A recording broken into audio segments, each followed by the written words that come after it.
This podcast is brought to you by niggas who are generally concerned with most of the dumb shit that's going on right now.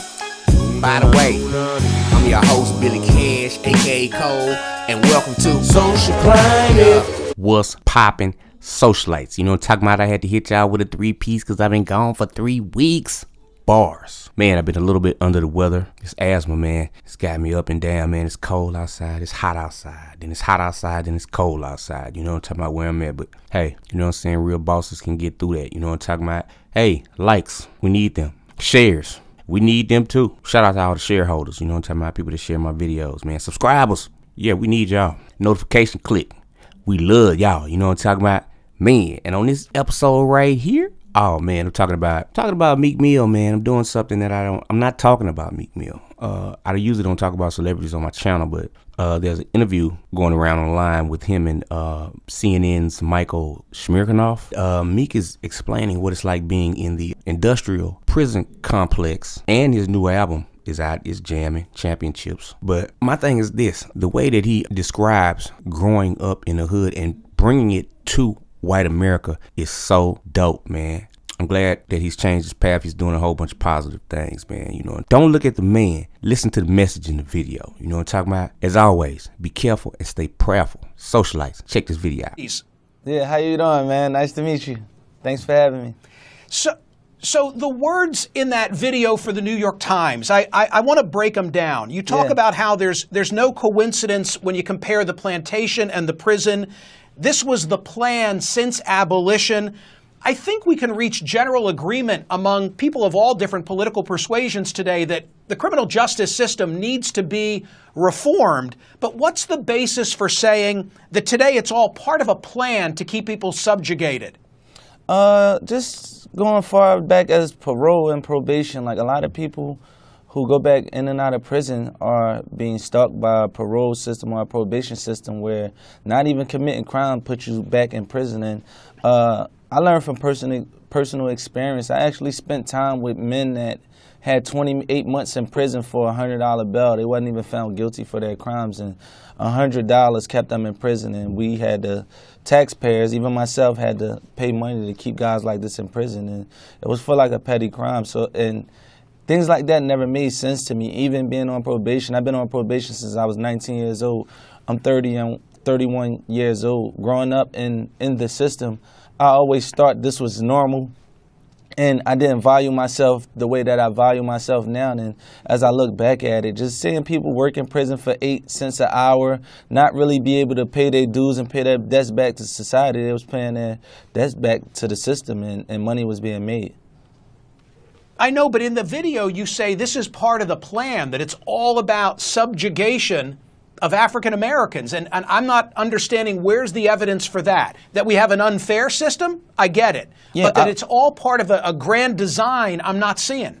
Yeah, my vision of it is I see that some of these statutes and laws are basically targeted towards a certain group of people where we are like trapped inside of a system that's extremely hard up for us to get out and control. I don't know who made it. I don't know who responsible it became. Many years before me, I was born into the system, into this lifestyle, and I don't feel like anybody is addressing it to try to help fix things. It's a lot of things in the system that clearly don't make sense to the world, but it's going on today, and it's keeping many young black men caught up in the system without even committing crime. Are you able to square that with the fact that the judge with whom you've had so many run-ins recently is herself African American?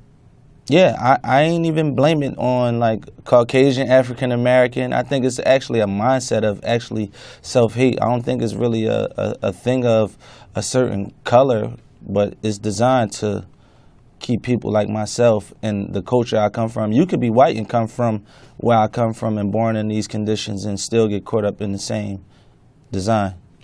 Do you see President Trump as an ally in the cause for criminal justice reform?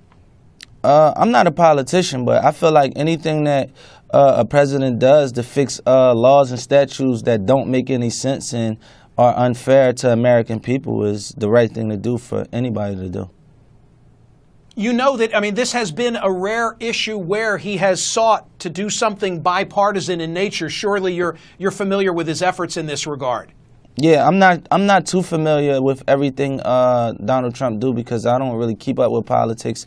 I see when they say he passed bills. What was the last bill he passed? You know, I don't know exactly the last bill he passed, but I think it was involving the crack and cocaine bill, where you get probably 5 times more jail time for having crack than you have in cocaine, and crack is, of course, an urban community drug of choice, and cocaine is more like a suburban, or I would say, I call it two Americas, where you have one America where it's almost like the white America and a black America, and crack cocaine is a black America choice of drug, and cocaine is a white America choice of drug. I ask about politics, and I ask about President Trump in particular because, as you well know, Jay-Z goes after Kanye on your new album over the whole Make America Great Again business. Yeah, and I don't think he really goes after Kanye. I think he actually just says, like, don't let them separate us like they did Michael Jackson and Prince, basically. Kanye came out of nowhere and just went red hat, and that was like kind of against everything we represent. I don't know what he represents, but coming up in the hip-hop community, we came up fighting for our rights for a long time, and what that red hat don't really represent what we've been fighting for our whole lives.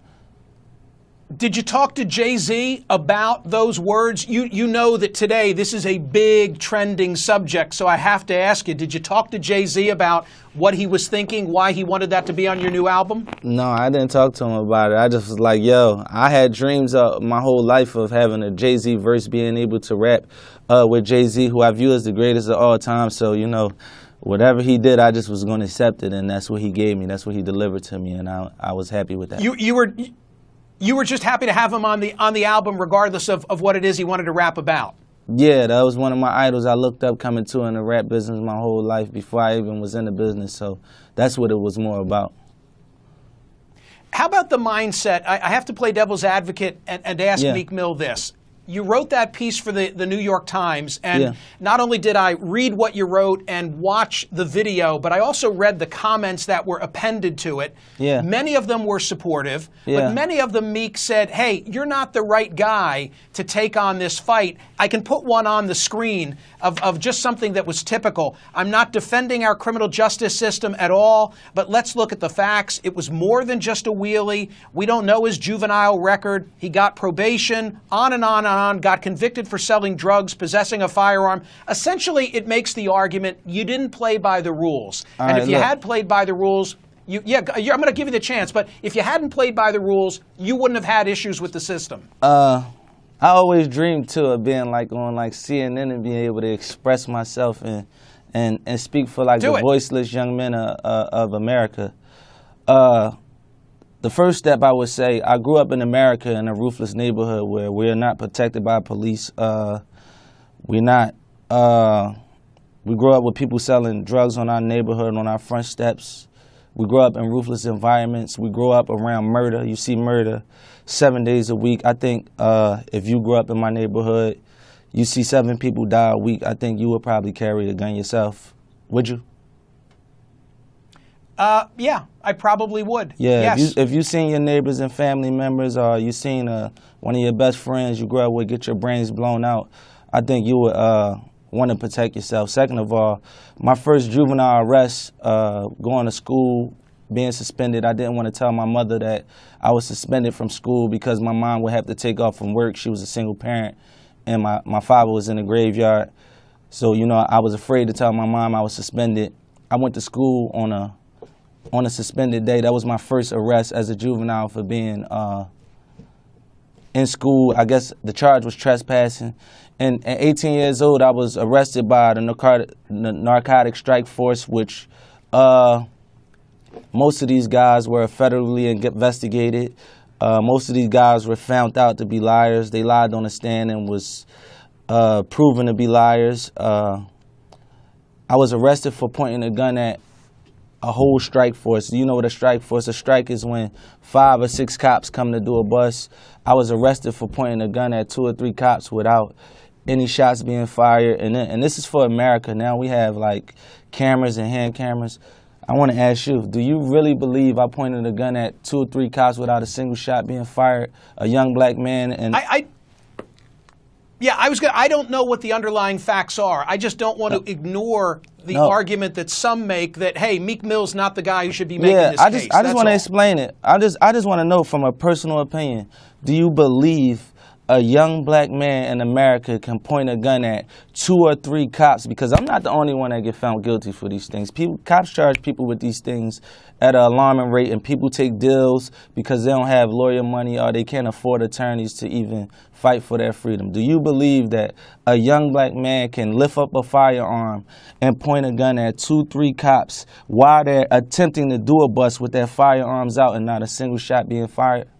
That don't even make sense in America. And I never really spoke on that because I never valued myself growing up in a ruthless environment. I seen that happen to many kids, so it was just normal to me. And as I grew up, I always felt embarrassed being around like my Caucasian friends. And I used to always say, like, do you believe I pointed a gun at a cop? Where I come from, like, I'm on a successful path. I got sense. Pointing a gun at a police officer is suicide for a black young man. I never thought about committing suicide in my life, so that's almost like disrespect to me. And I was accused by another black cop, which things I speak on my album Championship, where I talk about self-hate. So I don't know how people could say that they don't think I should be the face of it. I was wrongly accused.